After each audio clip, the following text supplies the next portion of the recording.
نیز اعتکاف میں چونکہ آنا جانا اور ادھر ادھر کے کام بھی کچھ نہیں رہتے، یعنی بالکل ایک کونے پہ بیٹھ کر اللہ اللہ اللہم اغفر لی، یعنی قرآن شریف اور کیا نفل نمازیں اور ذکر اس میں رہنا ہے۔ ایسے ادھر ادھر چلنے کی ضرورت نہیں پڑتی ہے، کسی سے جھگڑا وغیرہ لینے کی بھی ضرورت نہیں پڑتی، ٹھیک ہے۔ جھگڑا لینے کی وجہ سے یہ شب قدر بھلا دی گیا، تو اس کو طاق راتوں میں جڑنے کے لیے بتا دیا۔ آپس میں مسلمان بھائی جھڑنے کی وجہ سے، جھگڑنے کی وجہ سے یہ برکت اٹھا لی گئی۔ تو اس بات کو سمجھنا چاہیے مسلمان بھائی، ایک دوسرے کو آپس میں جھگڑا ہی نہیں کرنا چاہیے، ٹھیک ہے۔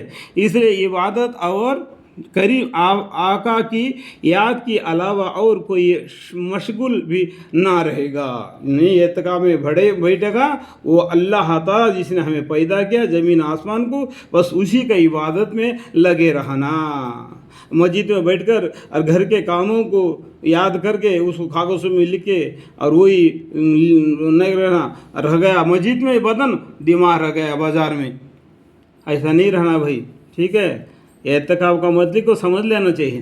لہٰذا شب قدر کی قدر دینوں کے لیے اعتکاف سے بہتر صورت نہیں۔ نبی اکرم صلی اللہ علیہ وسلم اول تو ساری ہی رمضان میں عبادت کا بہت زیادہ اہتمام اور کثرت فرماتے تھے، لیکن آخری عشرہ میں کچھ حد ہی نہیں رہتی۔ لاسٹ میں 30 یعنی 20 سے لے کے 30 دن تک، یعنی 10 دن بہت ہی اہتمام سے عبادت کرتے تھے۔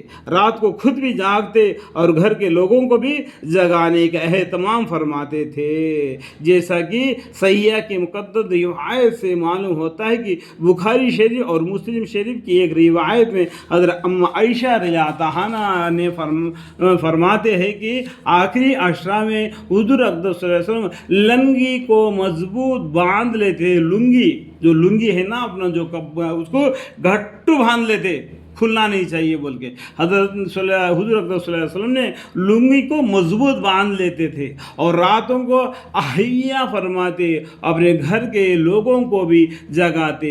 لنگی مضبوط باندھنے سے کوشش میں اہتمام کی زیادتی بھی مراد ہوتی ہے اور بیویوں سے بالکل تجاب بھی مراد ہو سکتا ہے۔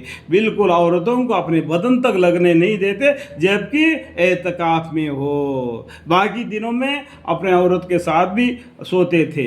اگر ایک حدیث میں میں آپ کو بتا دیتا ہوں تو اور بھی حدیثیں ہیں اوپر، اگر ایک مرتبہ اپنا پیغمبر صلی اللہ علیہ وسلم اپنی بیوی ام عائشہ رضی اللہ عنہا کے بازو میں سوئے ہوئے تھے، تو وہ رات میں کیا کیا، حضرت ام عائشہ رضی اللہ عنہ نے اٹھ کر جگہ بدل کے دوسرے جگہ پر سو گئے۔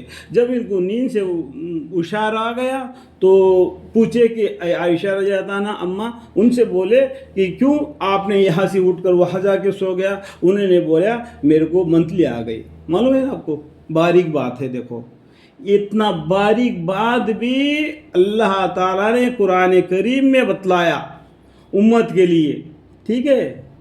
سوچنا نہیں، بڑی بڑی باریک مسئلے بھی ہے، وہ مسئلے کا کتاب بھی آپ پڑھیں گے، وہ کتاب کا نام یاد نہیں آ رہا ہے تو اس میں بھی پڑھیں گے تو مسئلہ معلوم پڑ جائے گا۔ تو انہوں نے بول دیا کہ اس کی وجہ سے میں نے وہ جگہ بدل دیا، تو انہوں نے بول دیا نہیں آؤ یہی پر سو جاؤ۔ وہ کوئی گندی چیز نہیں ہے، وہ ایک عورت کے لیے ایک یہ ہے، وہ کمزوری ہے اس کا، تو اس میں گندگی نہیں سمجھنا۔ عورت اس حالت میں بھی عیدگاہ میں جا سکتی ہے لیکن نماز نہیں پڑھ سکتی ہے، ذکر کر سکتی ہے، ٹھیک ہے۔ مسئلوں کو جاننا پہچاننا، مسلمان بن کے نام تو لے لیا مسلمان کا، کام تو حیوان کا کر دیا، ایسا نہیں ہونا چاہیے۔